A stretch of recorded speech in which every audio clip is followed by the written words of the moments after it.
Ven, Yago, ven que te quiero contar una cosa, ven. Vamos a sentarnos aquí. Yo soy un fanático de la historia pura del judaísmo y hoy llevo una réplica de este pergamino que más o menos es el tamaño que tenía en la antigüedad. Hoy en día en el judaísmo hay un método de sepultura muy estricto que consiste en que al difunto hay que enterrarlo lo más rápido posible. De hecho, es preferible que no pase una noche sin haber sido enterrado el cuerpo del difunto por cuestiones de pureza y demás. Y además tiene que ser enterrado en la medida de lo posible, siempre y cuando las autoridades del lugar lo permitan, directamente el cuerpo en tierra.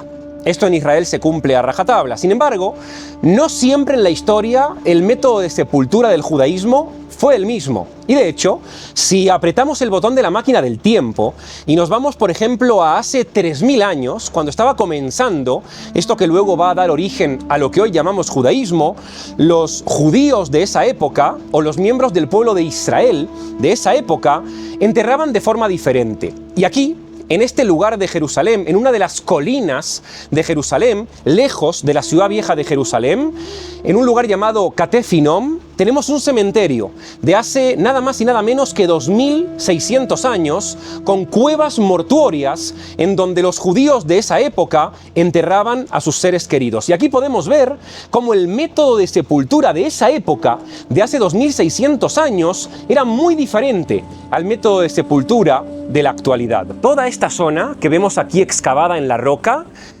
era un complejo mortuorio con varias cuevas en donde antiguamente se enterraban a las personas. De hecho, si bajamos aquí, por ejemplo, a una de ellas, podemos ver cómo hay un agujero y no nos vamos a meter porque tampoco queremos llamar a la mala suerte, no queremos entrar a una tumba, pero aquí dentro, esta cueva que se ve era un complejo mortuorio probablemente familiar. ¿Por qué dije al principio que en la época en la que estas cuevas funcionaban, el entierro era diferente?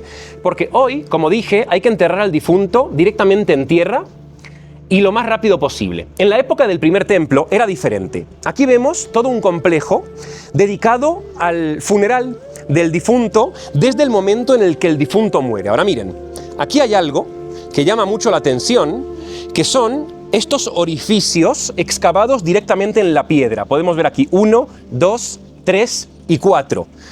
Los arqueólogos se han preguntado para qué funcionaban estos orificios y la teoría principal es que, atención a lo que voy a hacer, no es algo que recomiendo que hagan cuando vengan de vacaciones a Israel.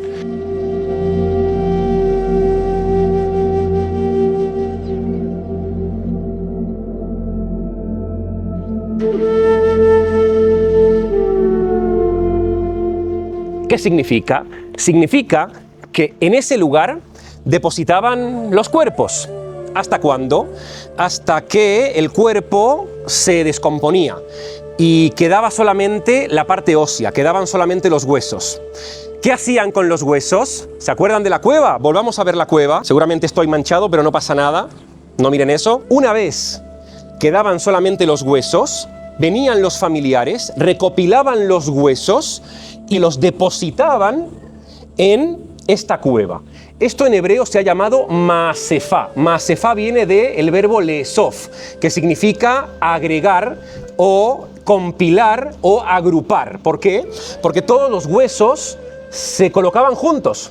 Imaginémonos que había un difunto aquí, y aquí estaba su tío, y aquí estaba su primo tercero. Cuando quedaban solamente los huesos de todos, juntos, sin separación, venían todos a este lugar. Es decir, una de las diferencias, hay muchas diferencias, pero una de las diferencias principales entre el entierro de esa época y el entierro actual, por ejemplo, es que el entierro actual es individual. Cada muerto tiene su tumba. En la época del primer templo no.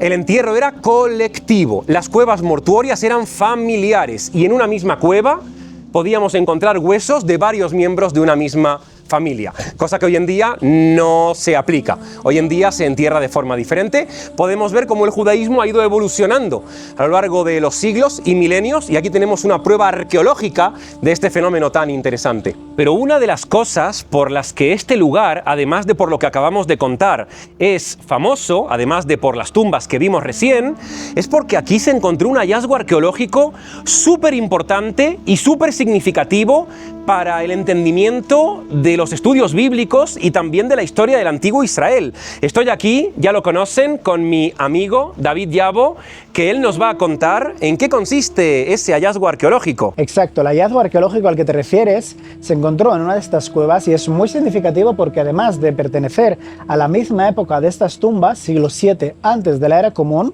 se trata de un pergamino de plata que se utilizaba como amuleto, en el que contiene una de las oraciones más importantes de la liturgia judía en la actualidad, que es el Birkat Kohanim, la bendición sacerdotal.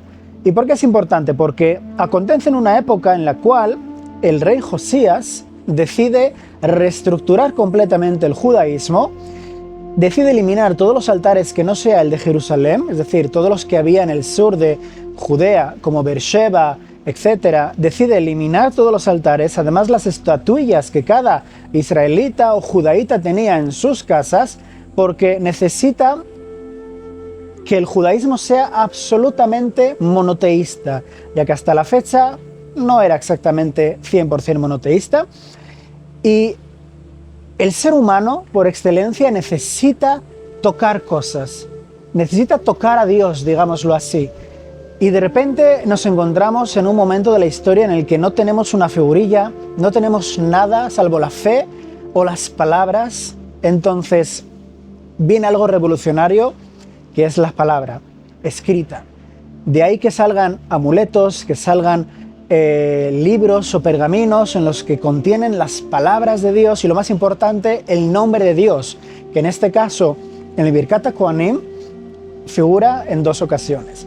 Y como ya me conocéis, yo soy un fanático de la historia pura del judaísmo. Yo llevo una réplica de este pergamino, que más o menos es el tamaño que tenía en la antigüedad. Lo que pasa es que estaba enrollado. Actualmente podéis verlo, el original, en el Museo de Israel, en la sección de arqueología bíblica. Además, es el texto bíblico más antiguo encontrado hasta la fecha, superando por 600 años los míticos rollos o manuscritos del Mar Muerto. Una curiosidad, Llavo, además de lo que acabas de contar, que me parece que es interesante que la gente sepa, que esta bendición, la bendición sacerdotal, además de que es la bendición que los Kohanim, los descendientes de Aarón, los sacerdotes del pueblo de Israel, le hacen al pueblo de Israel. Es decir, es la bendición con la que los sacerdotes bendicen en nombre de Dios al pueblo de Israel. Es también la bendición con la que los padres bendecimos a nuestros hijos. En Shabbat. En Shabbat. En Shabbat. En la cena de Shabbat, cuando estamos reunidos en familia, todos los padres de Israel utilizamos la misma fórmula que utilizó Aarón y sus descendientes para bendecir al pueblo de Israel. Así como los Kohanim bendicen al pueblo de Israel, los padres de Israel bendecimos a nuestros hijos, utilizando exactamente la misma fórmula que, como podemos ver aquí, tiene por lo menos arqueológicamente demostrable 2600 años.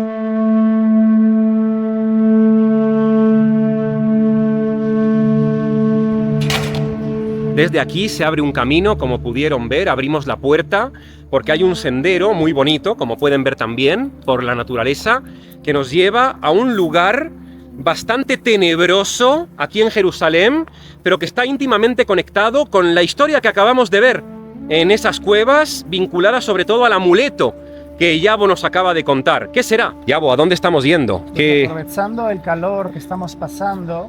Hace calor, ¿no? Sí, tiene que ver algo con un poquito infernal. Calor, infernal. Infernal, sí. Ok. A principios del siglo VII antes de la Era Común, existía un rey judaíta llamado Menashe. Era tan malvado que incluso, según la tradición judía, todo Israel tiene su parte en el mundo venidero, da igual lo que haga. Sin embargo, él es uno de los muy pocos que jamás tendrá lugar en ese mundo venidero. ¿Y por qué? Llegó hasta tal punto su maldad que puso a su hijo el nombre de Amón, una deidad egipcia. además de instalar dioses ajenos como Moloch, hasta el punto de sacrificar a uno de sus hijos a ese dios. Era una de las formas, uno de los korbanot, uno de los sacrificios a ese dios era sacrificar a tus hijos. Estamos ahora mismo en el Gai Ben Hinnom, en el valle del hijo de Hinnom, y es un punto especialmente importante porque aquí es donde surge una de las mitologías más tenebrosas, no solamente para judíos, sino para cristianos y posteriormente para musulmanes. ¿Y por qué este lugar es tan tenebroso? Pese a que estamos observando hoy día un jardín estupendo donde se llena de familias a día de hoy, el valle era utilizado para los sacrificios al dios Moloch. Y como he comentado hace un momento, uno de los sacrificios era sacrificar quemando vivos a los niños. Ahora imaginaros todo este campo lleno de miles de niños, todos gritando sin parar. El ruido es ensordecedor, no podemos escuchar nada más que gritos, lamentos, y para evitar escuchar esos gritos necesitamos música, tambores y liras que se situaban alrededor del valle para paliar ese sufrimiento, ese ruido, ese llanto y esa desesperación. Y aquí es donde nace el concepto del infierno. Ven, Yabo, ven que te quiero contar una cosa, ven. Vamos a sentarnos aquí. Yabo, ¿cómo dijiste que se llamaba este lugar? Este lugar se llama Gai Ben Hinnom. Bien, Gai Ben Hinnom, ¿qué significa? El valle del hijo de Hinnom. Muy bien. Gai Ben Hinnom, que significa literalmente el valle del hijo de Hinnom. No sabemos quién es Hinnom y no sabemos tampoco quién es el hijo de Hinnom, pero podemos presuponer que era el dueño de este valle o el que había comprado parcelas en este valle y era una figura conocida. Ahora, en este lugar, en Gai Ben Hinnom, tú contaste recién que se realizaban esos terribles y horroríficos sacrificios de niños en honor al dios Moloch. Eso nos recuerda a un lugar, o por lo menos a un concepto muy tenebroso que tú también mencionaste recién, que es el del infierno. ¿Por qué? Porque es un lugar de sacrificios, en donde los niños lloran, con fuego, en donde hace mucho calor, es decir, un lugar horrible. ¿Cómo se dice infierno en hebreo? Gehenom. Gehenom. ¿Y cuál es el origen etimológico de esa palabra en hebreo Gehenom? ¿De dónde viene etimológicamente? De Gai Ben Hinnom. Gai Ben Hinnom. Gai Ben Hinnom, Gehenom, son la misma palabra, pero con una deformación a lo largo de los siglos. Cuando los antiguos habitantes de Jerusalén quisieron explicar lo que es el infierno, el modelo que tenían era el de este lugar, el de Gai Ben Hinnom, y por eso con el paso del tiempo, infierno en hebreo pasó a llamarse Gehenom. Y de hecho, seguramente muchos de los que están viendo este vídeo conozcan una palabra muy parecida a Gehenom, que es en griego, porque aparece en el Nuevo Testamento, que es Gehenna. Gehenna, porque Jesús, que vive hace 2000 años en Jerusalén, también utiliza el Gehenom como modelo para explicar lo que es el infierno. Y cuando se escribe el Nuevo Testamento, utilizan el término Gehenna, que es infierno, que viene del hebreo Gehenom, que viene de Gai Ben Hinnom. ¿Por qué? Porque este lugar era el lugar más parecido al infierno que había en la tierra, un lugar donde los papás sacrificaban a sus hijos. Bueno, Ariel, entonces explícanos cuál es la relación entre este valle del infierno y las cuevas de Ketef Hinnom, donde acabamos de estar. La relación es doble. Primero, hay una secuencia cronológica, que es que el rey Josías, que es el rey que gobernaba Jerusalén, en la época en la que se escribieron esos amuletos que tú mostraste recién, era el nieto del rey Menashe, que era el rey que entregó a uno de sus hijos aquí, en honor al dios Moloch en sacrificio. Y luego también podemos hablar del tema de las reformas, y es que el rey Josías, en el siglo VII antes de la era común, viene a hacer esas reformas que enfatizan la centralidad de Jerusalén y que enfatizan el culto al único Dios de Israel, principalmente por todos los pecados que habían cometido sus antepasados, entre ellos su abuelo, el rey Menashe. Y por tanto podemos ver aquí una secuencia también temática en el hecho de que 100 años antes de las reformas de Josías, aquí en Jerusalén se cometía idolatría, y este lugar, Gai Ben Hinnom, Gehenom, el infierno, es la prueba de ello. Pero en la época del rey Josías, todo eso dio un vuelco de 180 grados y el pueblo de Israel, con sus reformas, vuelve al culto verdadero, con la centralidad de Jerusalén y con el culto al único Dios de Israel que perdura hasta el día de hoy.